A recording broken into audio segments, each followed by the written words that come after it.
अस्सलाम वालेकुम।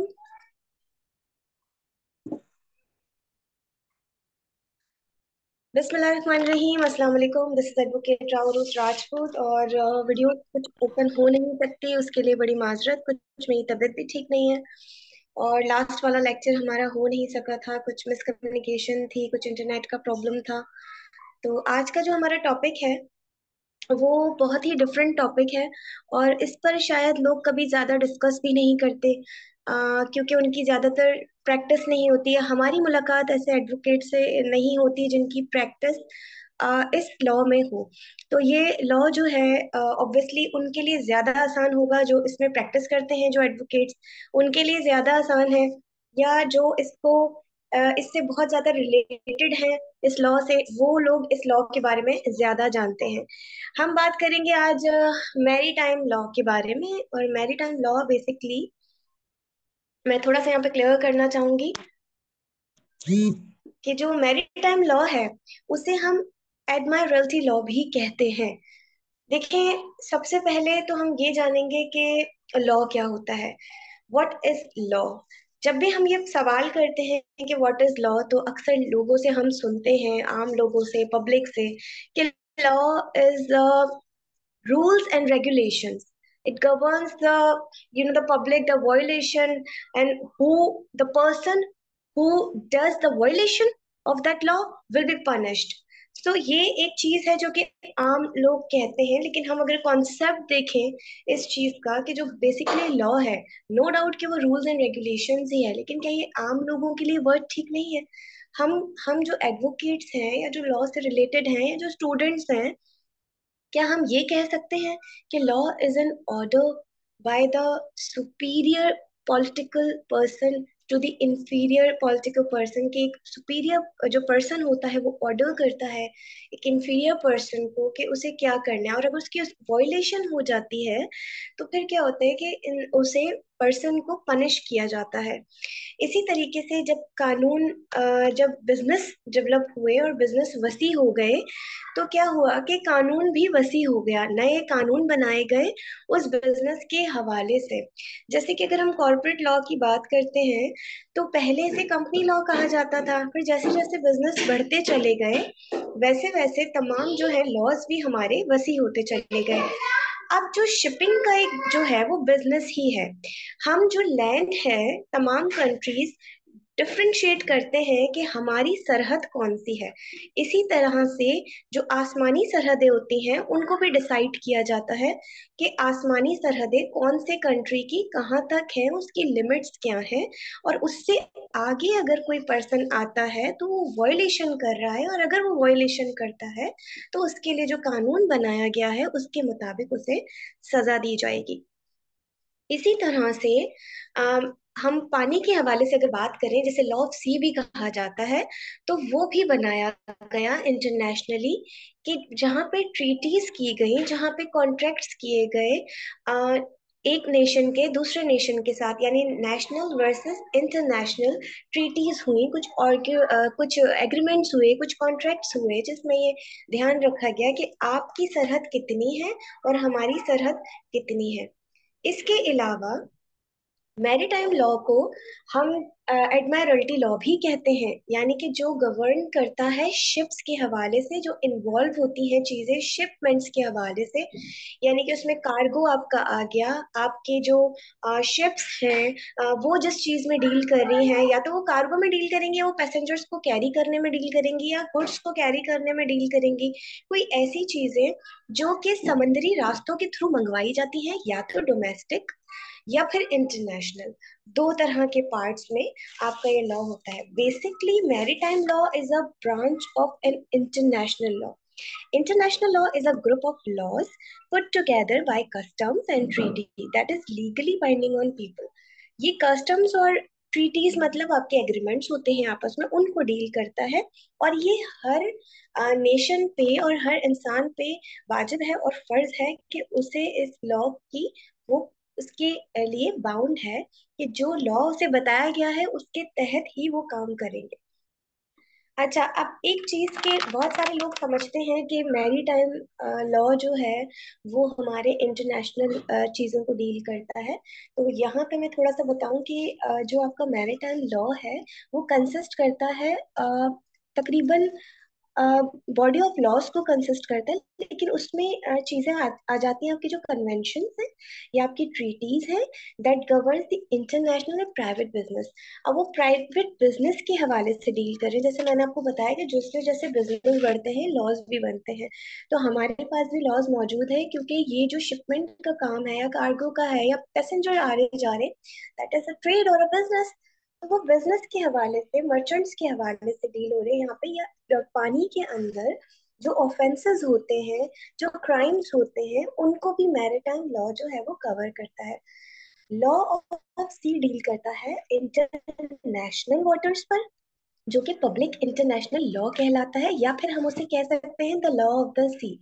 लेकिन मैरीटाइम लॉ या एडमायरल्टी लॉ जो है वो प्राइवेट बिजनेस को डील करता है, जिसमें हमारी शिप्स होती हैं, शिपिंग्स होती हैं, उसमें कोई क्राइम्स होते हैं, या तो पानी में जो है, आप ये देखिए ना, पायरेट्स आते हैं, अगर वो वहां पे थेफ्ट करते हैं, या जो उनका सामान चुराया जाता है, या लोगों को नुकसान पहुंचाया जाता है, इन चीजों में डील करते हैं। तो हमारे डोमेस्टिक चीजों में भी मैरीटाइम लॉ को डील किया जा रहा है और प्राइवेट बिजनेस में भी डील किया जा रहा है।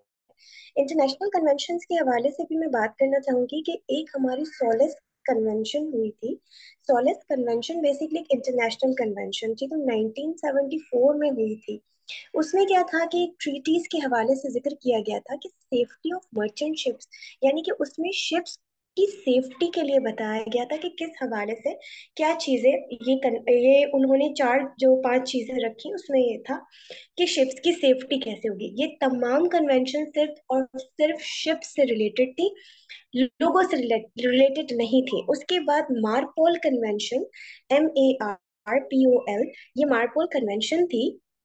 ये इसे हम मैरीटाइम एनवायरनमेंट भी कह सकते हैं, और इसे कहते हैं प्रिवेंशन ऑफ पॉल्यूशन। यानी कि ये कहा गया कि जो समंदर में जो पॉल्यूशन होता है, लाइक गार्बेज है, या ऑयल, जैसे कि केमिकल्स लेके जाती हैं शिप्स, तो उसमें अगर वो डिस्चार्ज हो जाता है, कोई ऐसा केमिकल है, हार्मफुल है, डेंजर है, तो वो जो लाइफ होती है, सी लाइफ जो होती है, उसे खत्म कर देता है। यानी वहां पे जितने भी जो सी के जितने भी, लाइक आप फिशेस ले लें या दूसरे आप चीजें ले लें, वहां पे जितने भी जानवर हैं उन पर जो है वो बहुत ज्यादा जो स्पीशीज हैं उन पर बहुत ज्यादा असर करता है, और जो पानी जो है वो खराब नहीं होना चाहिए। तो इसके पॉल्यूशन के लिए ख्याल रखा गया, उसके एनवायरनमेंट के लिए ख्याल रखा गया कि पानी जो है वो साफ सुथरा होना चाहिए। फिर एक कन्वेंशन हुई थी जो सी फेयर्स के हवाले से हुई थी। इंटरनेशनल कन्वेंशन है जो यूनाइटेड नेशंस ने भी करवाई थी, आपकी यूरोपियन यूनियन ने भी करवाई हैं। STCW कन्वेंशन जो थी वो सी फेयर्स के हवाले से थी, हायर करने के हवाले से थी। अच्छा, STCW is one of the four pillars of the global maritime regulatory system. तो उसमें अब मार्पल कन्वेंशन में जब हम बात कर रहे थे, कि मैंने आपको कहा कि पॉल्यूशन, क्योंकि ये सबसे मोस्ट इम्पोर्टेंट चीज थी सोलस कन्वेंशन के बाद, कि जहाँ पे आप शिप्स के बारे में बता रहे हैं वहां पे आप पॉल्यूशन के बाद, जब पानी में जहाज उतरेगा तो उसके क्या कानून होंगे, क्या उसे चीजों का ख्याल रखना पड़ेगा।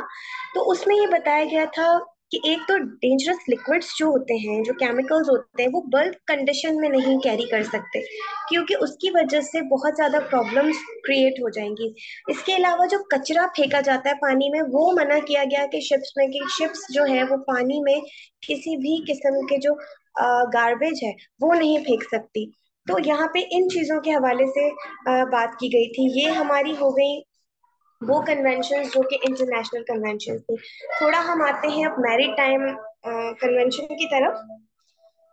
और मैरीटाइम कन्वेंशन की बात अगर हम करें तो सबसे पहले मैं जिक्र करूंगी, क्योंकि यहाँ शिप्स का जिक्र हो रहा है, तो हम अपने इस्लाम को देखेंगे। जो सबसे पहली बोट बनाई गई थी, वो बनाई गई थी अल्लाह पाक की तरफ से, ऑर्डर हुआ था नूह अलैहिस्सलाम को। और नूह अलैहिस्सलाम ने 3578 BC में आर्क बनाई थी, यानी कि सफीना भी जिसे कहा जाता है, जिसका जिक्र हमारे सूरह रहमान में है और सूरह बकरा में भी मौजूद है। यानी कि जो पहली शिप की जो बुनियाद रखी गई थी वो पहले 3578 BC में रखी जा चुकी थी। और नूह अलैहिस्सलाम को अल्लाह पाक की तरफ से जो ऑर्डर हुआ था उसको उन्होंने अमल में लाया और वो शिप तैयार हो गई।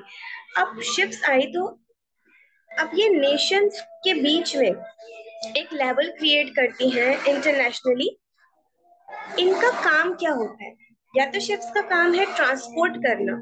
ट्रांसपोर्ट करेंगे तो ऑयल को ट्रांसपोर्ट करेंगे या अदर हैवी मटेरियल्स होंगे या गुड्स को ट्रांसफर करेंगे या कार्गो होगा या ओवरसीज हमारी ट्रेड्स होती हैं तो उनको डील करते हैं। तेल जाता है, ठीक है, शिप्स में आपने सुना होगा अक्सर कभी खबरों में आ जाता है कि वो लीक हो गया और जो है सारा तेल हो गया। अब तेल तेल सारा पानी में हो गया या कुछ केमिकल्स थे जिसकी वजह से जितनी स्पीशीज है वाटर की उन्हें बहुत ज्यादा नुकसान पहुंचा है। तो ये उन चीजों पर डिपेंड करता है, या तो वो ट्रांसपोर्ट होंगी या फिर क्या होगा। हमारे पास जो लॉज मौजूद हैं मैं चाहूंगी कि आप उन्हें लिख भी लें ताकि आपको पता हो। हमारे पास जो लॉज मौजूद है जो डोमेस्टिक को डील करते हैं वो ये करते हैं नेशनल शिपिंग लॉज इन पाकिस्तान। तो नेशनल शिपिंग लॉज इन पाकिस्तान हमारे पास कौन कौन से हैं? अब शिपिंग की बात हो रही है, इसका मकसद है कि या तो मर्चेंट वेसल है या फिर ट्रेडिंग है। या तो ट्रेडिंग वेसल है या फिर मर्चेंट वेसल है। यानी कि या तो कार्गो को डील किया जा रहा है, कार्गो को एक जगह से दूसरी जगह लेके जाया जा रहा है, या फिर पैसेंजर्स को लेके जाया जा रहा है, पैसेंजर्स को हायर किया जा रहा है। पाकिस्तान जो है हमारा one of the sea trading country है। और हम ऑब्वियसली ये ट्रेड करते हैं दूसरे ममालिक से भी। और हमारी जो है वो ट्रीटीज भी बनी हुई है कि किन चीजों पर अमल दरामद किया जाएगा, किन चीजों पर नहीं किया जाएगा। अब यहाँ पर मैं आपको बताऊंगी भी कि वो कौन से सेक्शंस है जो कि डील करते हैं कि अगर शिप ऑनर कब जिम्मेदार होगा, कब लायबल होगा उन चीजों के लिए जो कि नुकसान होती हैं।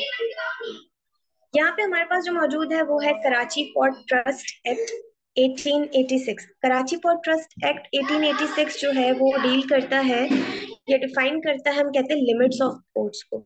यानी कि वो बता रहा है कि कितनी आपकी लिमिट होनी चाहिए, कितनी उसकी पावर है। यहाँ पे ये एक्ट 1886 का हमारे पास मौजूद है। दूसरा एक्ट हमारे पास मौजूद है फिशरीज एक्ट 1897। ये फिशरीज के हवाले से डील करता है पाकिस्तान में ही। रिलेटिंग टू ये डोमेस्टिक लॉ की बात हो रही है यहाँ पे क्योंकि हम मैरीटाइम लॉ की बात कर रहे हैं। तो आपको वो वाले लॉज में बता रही हूँ कि फिशरीज एक्ट हमारे पास मौजूद है 1897 का, जो कि फिशरीज को डील करता है any part of the Pakistan. उसके बाद हमारे पास मौजूद है law of carriage goods by sea act 1925। इसमें ऑनर ऑफ शिप के हवाले से बात की जा रही है कि वो किन चीजों के लिए लायबल होगा। देखिए, जो ऑनर होगा शिप का इस लॉ के तहत, जो कि law of carriage goods by sea act 1925 है, इसके तहत जो ऑनर ऑफ द शिप है वो लायबल होगा सिर्फ उस लॉस का जो कि उसकी नेग्लिजेंस या उसकी फॉल्ट की वजह से या कि उसकी ड्यूटीज में या उसकी ऑब्लिगेशंस में अगर कोई लॉस होगा, उसकी वजह से, उसकी नेग्लिजेंस की वजह से कुछ ना कुछ गलत होता है या कुछ ऐसा मिसहैप होता है या किसी की जान चली जाती है, तो या उस हवाले से, तो वो रेस्पॉन्सिबल सिर्फ उन चीजों में होगा, वो लायबल उन चीजों में होगा। यानी कि अगर जो ऑनर है वो बाकी चीजों के लिए लायबल नहीं होगा। अगर तो उसकी नेग्लिजेंसी की वजह से है तो, अगर कोई आपका जो शिप का जो क्रू है या मैनेजमेंट है या आपके पायलट्स हैं उनके हवाले से ये रिस्पॉन्सिबल नहीं होगा। हमारे पास मौजूद है पोर्ट कासिम अथॉरिटी एक्ट 1973 मौजूद है, जो कि 22 जून 1973 को ही जो है इम्प्लीमेंट कर दिया गया था। ये तमाम पोर्ट एरियाज को एप्लीकेबल ये होता है। तमाम जितने भी एरियाज हैं पोर्ट के उनके ऊपर एप्लीकेबल होता है पोर्ट कासिम अथॉरिटी एक्ट। इसके अलावा पाकिस्तान एनवायरमेंटल प्रोटेक्शन एक्ट 1997 और same Pakistan environmental protection ordinance हमारे पास मौजूद है 1983 का। ये भी तमाम जो है आपके डोमेस्टिक लॉ यानी मैरीटाइम लॉ को डिफाइन करता है। इस एक्ट को कभी हमारा इतना देखें इन एक्ट्स में इतना ज्यादा हमें कभी मौका नहीं मिला, क्योंकि हम उससे रिलेटेड नहीं रहे कि हम इसे बहुत ज्यादा अच्छे से पढ़ सकें। लेकिन हाँ, हम जरूर इसका कॉन्सेप्ट जरूर ले सकते हैं।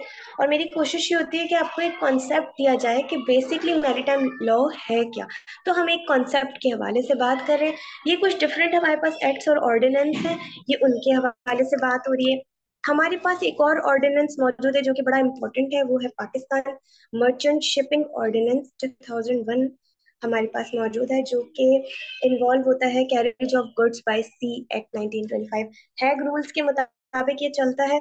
और यहाँ पे जो गुड्स है, जो कि सामान लिया जाता है एक जगह से दूसरी जगह पहुंचाया जाता है, ये पाकिस्तान मर्चेंट शिपिंग ऑर्डिनेंस 2001 उसको डील करता है। अब यहाँ पे चीजें आती हैं कि अगर कोई भी ऑयल, कोई भी शिप कैरी करती है, कोई भी ऐसा ऑयल या ऑयली कोई भी मिक्सचर या हार्मफुल कोई भी ऐसा सब्सटेंस है, और अगर वो शिप उसे कैरी करती है और अगर वो डिस्चार्ज हो जाता है, तो उसकी ऑनर की ये रिस्पॉन्सिबिलिटी होगी कि वो उसके ऊपर क्या होगा कि आप सूट फाइल कर सकते हैं, और उसकी उसकी पेनल्टी है, उसकी सजा है, यानी कि फाइन है और साथ साथ सजा भी है। अब ये सजा कहाँ तक जाएगी इस तरीके से, अगर कोई भी हार्मफुल सब्सटेंस है वो डिस्चार्ज होता है, या ऑयल है, या ऑयली कोई भी मिक्सचर है, कोई भी केमिकल है ऐसा मिक्सचर, और अगर वो डिस्चार्ज हो जाता है, तो उसके लिए जो ऑनर को जो सजा दी जाएगी वो नॉट लेस देन 2 इयर्स, यानी कि 2 साल से कम की सजा नहीं होगी, तकरीबन 2 साल की सजा होगी।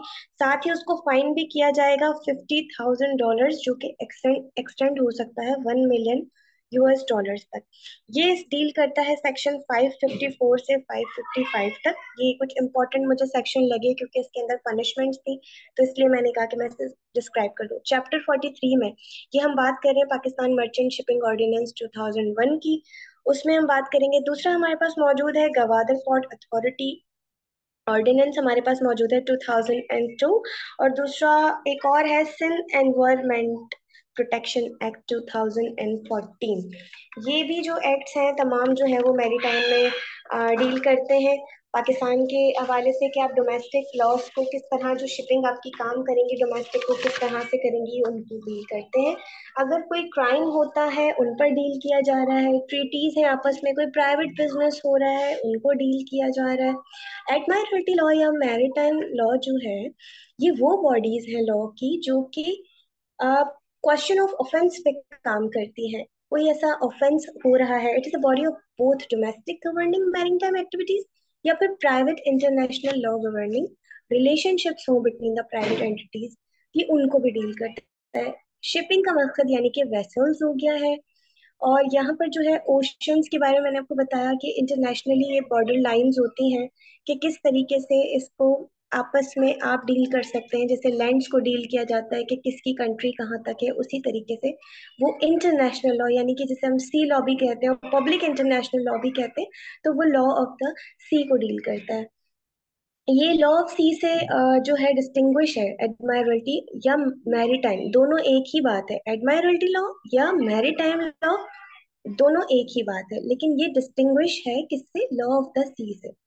वो बॉडी है पब्लिक इंटरनेशनल, वो डील कर रही है नेविगेशन राइट्स को, आपके मिनरल राइट्स को, ज्यूरिसडिक्शन को, और आपके जो ओवर कोस्टल वाटर्स है या इंटरनेशनल लॉ है या रिलेशनशिप्स है, एक कंट्री के दूसरे कंट्री के साथ जो ट्रीटीज हैं या रिलेशंस हैं, बिजनेस के हवाले से हैं और ट्रेडिंग के हवाले से है, ये उस चीज को डील करता है। सी लॉ यानी कि लॉ ऑफ द सी उन चीज को डील करेगा जो कि इंटरनेशनल लॉज है, यानी कि रिलेशनशिप बिटवीन द नेशंस। मैं फिर एक बार रिपीट कर दूं कि एडमायरल्टी लॉ या मैरिटाइम लॉ ये बिल्कुल डिफरेंट है लॉ ऑफ द सी से। लॉ ऑफ द सी वो बॉडी है लॉ की जो कि इंटरनेशनल लॉ को डील करती है, उसके नेविगेशनल राइट्स को लेकर, उसके मिनरल राइट्स को लेकर, ज्यूरिसडिक्शन ओवर कोस्टल वाटर्स। वही है, मैंने जैसे आपको बताया कि जिस तरीके से हमारी सरहदें बनी हुई हैं, इस तरह पानी में भी सरहदें बनी हुई हैं, तो ओवर कोस्टल वाटर्स को ज्यूरिसडिक्शन को डील करती हैं, या फिर ऐसे रिलेशनशिप्स को जो कि एक मुल्क दूसरे मुल्क से बिजनेस के हवाले से करता है, या कोई भी बिजनेस ही हुआ ये, या तो वो पैसेंजर को कैरी करेगा या वो गुड्स को कैरी करेगी शिप, दो चीजों को ही कैरी करेगी, उस हवाले से हो गया। अच्छा, इसमें मैं आपको बता दूं कि हमारे मैरिटाइम लॉ में जो चीजें आती हैं वो आती हैं, कॉन्ट्रैक्ट ऑफ सेल हो गया शिप्स, एक शिप बिक रही है, दूसरा पर्सन उसे जो है वो खरीद रहा है, तो यहाँ पे कॉन्ट्रैक्ट ऑफ सेल आ जाएगा। सेम ऐसे जैसे कि प्रॉपर्टी होती है आपकी, जब सेल और परचेज होती है तो उसमें कॉन्ट्रैक्ट हमारा बनता है, कॉन्ट्रैक्ट ऑफ सेल। ये उसी तरीके से कॉन्ट्रैक्ट ऑफ सेल इसमें आ जाएगा।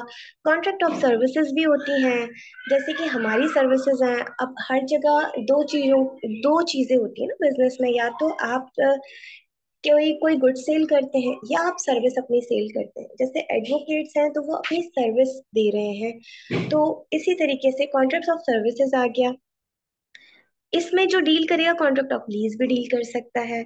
आपके जो है कॉन्ट्रैक्ट ऑफ कह लीजिए गुड्स के हवाले से है कि समंदर के थ्रू किस तरीके से सामान एक जगह से दूसरी जगह पहुंचाया जाएगा।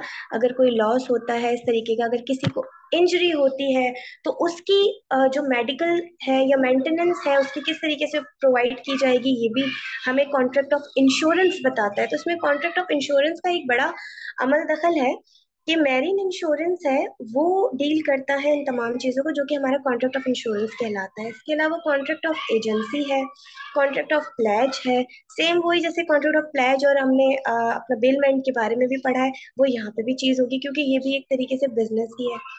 जैसे जैसे कॉर्पोरेट साइड जो है बढ़ती रही, वैसे वैसे ही लॉज भी आते रहे।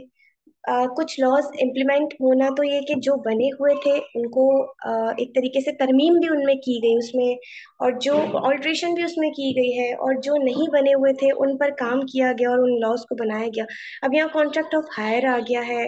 अब उसमें क्या होता है कि मास्टर्स और सीमेंट्स के हवाले से होता है कि वो हायर कर रहे हैं लोगों को, काम के लिए भी हायर करते हैं, जाहिर सी बात एक क्रू होता है पूरा, उसमें भी कॉन्ट्रैक्ट्स होते हैं। Contract of compensation for sickness and personal injury, जो मैंने आपसे पहले बात की, कि यहाँ पर मेंटेनेंस और क्योर के बारे में भी बात की जाएगी कि जब एक पर्सन एक जगह से दूसरी जगह सफर कर रहा है, या कोई भी गुड्स एक जगह से दूसरी जगह लेके जाई जा रही है, तो उसमें रिस्क भी होगा। अगर कंपनसेशन की बात आएगी तो वहां पे इस तरीके लॉ जो है ये डील करेगा contract of compensation of sickness and personal injury को। तो वहां पे जो है वो लोगों के हवाले से उनके उनका जो है उनका इंश्योरेंस भी देखा जाएगा, और उसी में ये कवर अप भी होगा। खुदा ना खास्ता अगर कोई ऐसी चीज हो जाती है, कोई भी मिसहैप हो जाता है, तो वहां पे इंश्योरेंस उसे कवर अप करेगी। अब यहाँ पे एक तो नेशनल हो गया, एक इंटरनेशनल लॉ हो गया। अब प्राइवेट इंटरनेशनल लॉ है, basically probably the first private international law है ये। It has also had the two public law and public international law. अब इंटरनेशनल लॉ भी मैंने आपको बताया, और ये भी बताया कि जो इंटरनेशनल लॉ होगा वो आपका पब्लिक इंटरनेशनल लॉ कहलाएगा। वैसे मैरीटाइम लॉ ये आपका प्राइवेट एंटिटीज और ट्रीटीज के बीच में डील करता है। और पाकिस्तान में कौन से लॉज काम कर रहे हैं हमारे, वो भी मैं आपको बता चुकी हूँ कि किस हवाले से काम करें। बाकी इस एक्ट्स को जब हम पढ़ेंगे आगे, तो ये बहुत सारे एक्ट्स हैं और ऑर्डिनेंस है, ओब्वियसली उन्हें पढ़ा जाएगा। मैं आपको बता चुकी हूँ, आप लोग अगर पढ़ेंगे तो आप लोगों को काफी इजी होगा इसको जानने में कि ये लॉज हमारे क्या कहते हैं। यहाँ पे कुछ चीजें होती हैं कि किसी भी हवाले से अगर किसी इंसान की डेथ हो जाती है और उसके या इंजरी हो जाती है, तो उसके हवाले से अगर तो उसके जिम्मेदार ऑनर है, शिप ऑनर है या क्रू है या पायलट है, तो उस हवाले से भी वो कवर अप करते हैं। उन्हें जो है इंश्योरेंस के जरिए उनकी पर्सनल इंजरीज को जो है वो कंपनसेट करते हैं, कंपनसेशन उन्हें दी जाती है अगर वो इंजर्ड है। तो वो जो आपके अगर नेग्लिजेंस की वजह से हुई है, सेम जैसे हमारे जो है अगर हम देखें टॉर्ट में देखते हैं कि अगर कोई नेग्लिजेंट आपकी तरफ से होता है तो आप लायबल है। लॉ कहता है कि आप एक बंदे की जिम्मेदारी एक दूसरे इंसान पर है कि अगर वो उसके साथ एक पर्सन दूसरे इंसान के साथ गलत करता है, डूज एंड डोंट्स ये आप समझ लें, आसान और कर देती हूँ। क्या करना है और क्या नहीं करना, जो हम कहते हैं कि क्या गलत है और क्या सही है। तो अगर आप गलत करते हैं तो वो तमाम चीजें जो है कानून ने हमें बता दी हैं कि हम क्या नहीं कर सकते। एक पर्सन की जो लायबिलिटी है या बंद कर दो, बंद रेस्पॉन्सिबिलिटी, बंद कर जी जी सेकंड पर्सन वो उसको डील छोड़ करे। दिया लगा के 10 मिनट बाद ये पूरी चार्ज करने लगे। ओए सर बहुत कम हो। ओए ओए ओए अच्छा, बाकी है मेंटेनेंस एंड क्योर के बारे में है। Doctrine of maintenance and cure is rooted in article है। उसके जो रोल्स ऑफ ऑरलन को डील करते हैं वो 1160 एडी में जो है ऑब्लिगेशंस जो है क्योर की रिक्वायर की गई थी। ये ऑब्लिगेशन मेंटेनेंस की जो हम पढ़ेंगे सारी ये फीचर्स ऑफ एडमायरल्टी लॉ में आते हैं। जब आप फीचर्स ऑफ एडमायरल्टी लॉ को आप स्टडी करेंगे तो आपको अंदाजा होगा कि उसके अंदर चार चीजें मौजूद है। Number one, maintenance and cure. किस तरीके से मेंटेनेंस उन्हें दी जाएगी, किस तरीके से उन्हें क्योर किया जाएगा, क्या उनकी ऑब्लिगेशन है। नंबर टू, आपकी पर्सनल इंजरी टू पैसेंजर्स, कि शिप ऑनर्स की ये ड्यूटी है कि उनको रीजनेबल केयर दी जाए। जो पैसेंजर सफर कर रहे हैं एक जगह से दूसरी जगह शिप्स में या क्रूज में, तो ये शिप ऑनर्स की जिम्मेदारी है, उनकी ड्यूटी है कि उन्हें केयर करनी चाहिए उनकी, कि उन्हें कोई ऐसी इंजरी उनकी वजह से लाहक ना हो, उनकी वजह से कोई प्रॉब्लम ना हो, कि वो इंजर्ड हो जाए या कोई और ऐसा वाकया हो जाए जो नहीं होना चाहिए। तो ये पर्सनल इंजरीज और टू पैसेंजर्स ये उसको डील करता है। फिर फीचर ऑफ एडमायरल्टी लॉ में हमारे पास आता है मैरीटाइम लिएंस एंड मॉर्गेजेस। इसको भी आप पढ़ सकते हैं। इसके अलावा सैल्वेज एंड ट्रेजर सैल्वेज हमारे पास मौजूद है, उसको भी आप देख सकते हैं। ये भी फीचर हैं एडमायरल्टी लॉ के। मैरीटाइम लॉ का है या एडमायरल्टी लॉ का है, बात एक ही है। ये प्रॉपर्टी के हवाले से है कि one property is lost at sea rescued by another. अब देखिए सैल्वेज एंड ट्रेजर सैल्वेज क्या है कि अगर किसी एक पर्सन की कोई चीज गुम हो जाती है और वो दूसरे पर्सन को मिलती है और वो पर्सन अपनी ऑनेस्टी दिखाते हुए उस पर्सन को वो चीज वापस कर देता है, तो उसके लिए एक यानी कि एक गिफ्ट के तौर पर एक चीज उन्होंने कहा कि हम ये पे करेंगे, तो उसके लिए और ये लाइफ सैलवेज होता है जो उन्हें दिया गया। दो किस्म के होते हैं, एक तो कॉन्ट्रैक्ट होता है सैलवेज, एक होता है आपका प्योर सैलवेज, जो कि समटाइम्स ऐसे भी आप रेफर कर सकते हैं कि मैरिट सैलवेज है आपका, जो कॉन्ट्रैक्ट हुआ है। एक चीज अगर किसी की खो गई है और वो आप दूसरे को देते हैं, उसको वो चीज वापस करते हैं, तो इसके जो है बेनिफिट्स ये होते हैं कि उसके लिए एक तरीके से उन्होंने सैलवेज रखा हुआ है, ट्रेजर सैलवेज रखा हुआ है कि उसे कैसे डील करेंगे। अच्छा, ये इसको मैं और इजी कर दूं तो ये एक अवार्ड की तरह है। अवार्ड क्या होता है कि जब भी कोई स्टूडेंट भी ऐसे ही होता है कि स्टूडेंट अगर कोई बहुत अच्छा पढ़ रहा है तो टीचर क्या करता है, उसे अप्रिशिएट अप्रिशिएट करता है, और वो अप्रिसिएशन उसके लिए एक तरीके का रिवॉर्ड होता है या अवार्ड होता है। अगर आप आर्ग्यूमेंट्स करते हैं कोर्ट में और आप बहुत अच्छे आर्ग्यूमेंट्स करते हैं, समटाइम्स जो जजेस साहिबान होते हैं वो आपको अप्रिशिएट करते हैं, that is called a reward और अवार्ड। इसमें भी आप ले सकते हैं, जरूरी नहीं कि आप ऐसा समझे कि रिवॉर्ड या अवार्ड में कोई ना कोई आपको गिफ्ट ही मिल रहा है। there is appreciation is also called award and reward। तो वो भी दिया जाता है, यानी कि मोटिवेट किया जाता है लोगों को कि वो आपस में एक दूसरे की केयर करें। इसका भी कॉन्ट्रैक्ट होता है। अच्छा, आप जो कंपोनेंट्स होते हैं हमारे मैरिटाइम लॉ के, उसको भी देख सकते हैं कि किस तरीके से जो है एलियंस काम करते हैं या प्रोफेशनलाइज्ड होते हैं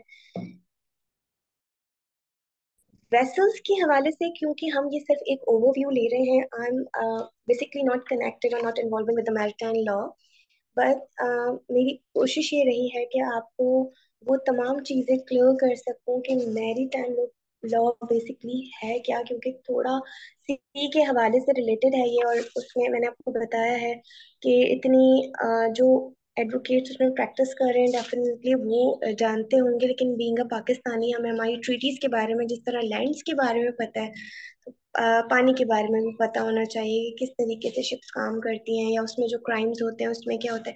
अभी जब हम ऑर्डिनेंस और अपने एक्ट्स को पढ़ेंगे तब अब उसमें उसमें हमें अंदाजा होगा कि और कौन कौन से लॉसेस हैं जो कि करने से उनकी कितनी कितनी सजाएं हैं। जैसे कि पाकिस्तान पिनल कोड में हम देखते हैं कि कौन कौन से चीजें मना की गई हैं, और अगर इंसान उसकी वायलेशन करता है तो कौन कौन सी सजाएं वहां पर मौजूद हैं।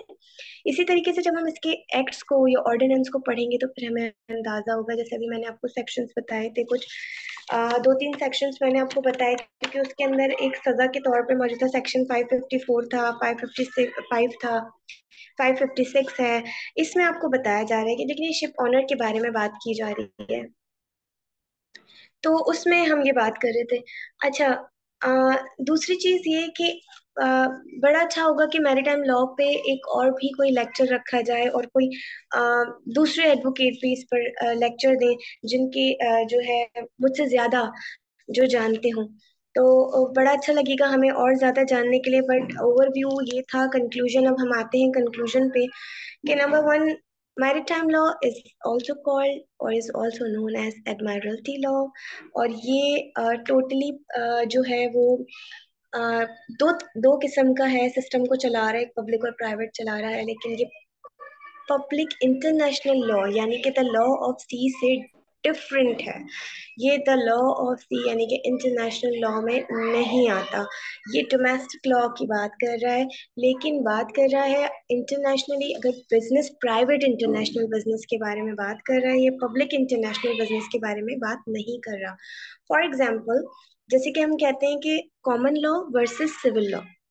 अब कुछ लोग समझते हैं कि common law or the civil law और the civil law or the common law, हल्का सा डिफरेंस है। तो इसी तरीके से मैरिटाइम या admiralty law is different from the public international law. यहाँ पे प्राइवेट पार्टीज जो बिजनेस कर रही हैं, और जो बिजनेस चल रहा है वो शिपिंग का चल रहा है, पानी है तो शिप्स हैं, किस तरीके से शिप्स खरीदी जाएंगी, किस तरीके से उनके कॉन्ट्रैक्ट्स होंगे, कॉन्ट्रैक्ट्स किस तरह किए जाएंगे, या तो वो गुड्स हायर करेंगी, सॉरी कैरी करेंगी, या पैसेंजर्स को हायर करेंगी। दो किस्म की चीजें। अगर वो गुड्स कैरी करती हैं तो उसके लिए जो लॉज हैं, जो रूल्स हमें बताए गए हैं, वो मैरीटाइम और एडमायरल्टी लॉ में होता है, जो हम उसे पूरा पढ़ेंगे। जैसे मैंने आपको बताया कि पाकिस्तान में अगर मैरीटाइम लॉ को देखा जाए तो हमारे बहुत सारे एक्ट्स और ऑर्डिनेंस हैं, और ऑब्वियसली इन सबको एक साथ पढ़ना इतना आसान नहीं है, हर एक को पढ़ना पड़ेगा, समझना पड़ेगा। और जो हमारे जो इंटरनेशनल यानी कि पब्लिक इंटरनेशनल सी लॉज हैं, वो क्या होते हैं कि आपकी बॉर्डर को डिवाइड कर देते हैं, country to country, nation to nation treaties होती हैं, और ये पब्लिक इंटरनेशनल बिजनेस के हवाले से डील करता है, द लॉ ऑफ सी। और जो मैरीटाइम और एडमायरल्टी लॉ है, ये प्राइवेट बिजनेस को डील करता है। और अगर उसमें कोई ऑफेंसेस होते हैं, ट्रीटीज हैं, कॉन्ट्रैक्ट्स हैं, एग्रीमेंट्स हैं, रूल्स एंड रेगुलेशंस हैं, इन चीज के हवाले से इनको डील करेगा। मुझे उम्मीद है कि काफी सारे ऑब्वियसली क्वेश्चंस आप लोगों के माइंड में बहुत सारे होंगे। और ये एक ऐसा लॉ है कि हमने अभी तक उसके बारे में ज्यादा, क्योंकि हमारा माइंड नहीं जाता, बहुत सारे स्टूडेंट्स का सिविल या क्रिमिनल या फैमिली साइड पे वो लोग प्रैक्टिस करते हैं। अब तो खैर कॉर्पोरेट साइड पे ही माशाल्लाह ज्यादा आ गए हैं। तो ऑब्वियसली मैरिटाइम लॉ एक डिफरेंट टॉपिक था। और इसका सिर्फ एक ओवरव्यू हमें चाहिए था कि बेसिकली होता क्या है, किस तरीके से ये काम करता है। तो वो हम एक्ट्स और ऑर्डिनेंस को पढ़ेंगे तो हमें और ज्यादा आसानी हो जाएगी। वो तमाम आई होप सो कि आपने एक्ट्स और ऑर्डिनेंस लिख लिए होंगे, नहीं लिखे तो मैं आप सेंड भी कर दूंगी, कोई इशू नहीं है। और इन तमाम, अच्छा बेसिकली देखिए कॉर्पोरेट ही है ये कॉर्पोरेट लॉ ही है, क्योंकि बिजनेस को डील कर रहा है। क्योंकि कॉर्पोरेट लॉ को पहले कंपनी लॉ कहा जाता था, फिर उसने वसी एक बहुत ज्यादा एक्सपेंड है ये लॉ, तो फिर वो कॉर्पोरेट लॉ के नाम से आ गया। पहले लोग समझते थे कि कंपनी लॉ है तो सिर्फ कंपनी के पेपर्स बन रहे हैं, कंपनी के हवाले से ही इनकी डीलिंग्स होंगी, पर ऐसा नहीं है। कॉर्पोरेट लॉ एक एक्सपेंडिंग कॉन्सेप्ट है, और ये बिजनेस के हवाले से डील करता है। पहले जो बिजनेस नहीं थे वो अब बिजनेस हो गए हैं, उन्हें अब बिजनेस बना दिया गया है, तो ऑब्वियसली उसके हवाले से लॉज भी आएंगे। और किसी में ऐसा भी होगा कि ऑल्ट्रेशन भी होगी, कुछ तरमीमें भी होंगी, कुछ ज्यादा एक्सपेंड भी होंगे, कुछ खत्म होके दूसरे न्यू लॉज भी आएंगे। टाइम टू टाइम जैसे जैसे बिजनेस बढ़ेगा, वैसे वैसे ये लॉज जो है वो बनते चले जाएंगे। सो इंशाल्लाह नेक्स्ट वीक हम नए टॉपिक के साथ आपकी खिदमत में हाजिर होंगे। मैं उम्मीद करती हूँ कि काफी हद तक आप लोगों को समझ आ गया होगा कि मैरीटाइम या एडमायरल्टी लॉ क्या होता है, इसका एक कॉन्सेप्ट है। और बड़ा चैलेंजिंग सा ये लॉ है, जो इतना भी बहुत अच्छे से जो हम कॉर्पोरेट को डिफाइन कर सकते हैं। Basically it's a international law ना, तो ये ब्रांच है इंटरनेशनल लॉ की। तो जो इंटरनेशनल लॉ पढ़ते हैं वो उससे ज्यादा जो है, पीडीएफ में भी मैं कोशिश करूंगी कि आप लोगों को दे दूं। हाँ ये बड़ी अच्छी बात है, क्योंकि मैंने इस पे वर्क किया है, कुछ नोट्स बनाए हैं। और ये जो नोट्स मैंने बनाए हैं ये आपको काफी ज्यादा कारआमद आप लोगों के लिए साबित होंगे। इसको जब आप पढ़ेंगे तो मैं ये भी दे दूंगी, और जितने हमारे हमारे जो ऑर्डिनेंस हैं, जो हमारे एक्ट्स हैं, वो भी मैं आपको पीडीएफ में कोशिश करूंगी कि वो भी मैं आपको दे दूं, ताकि आप लोग जो है इसको पढ़ लें। और जो मैंने इसकी रिसर्च की है, जितनी जिस हद तक की है, उसको आप लोग देख लें तो आप लोगों के लिए जरूर काम आएगा। तो नेक्स्ट वीक हम नए टॉपिक के साथ आएंगे इंशाल्लाह। तब तक के लिए अल्लाह हाफिज।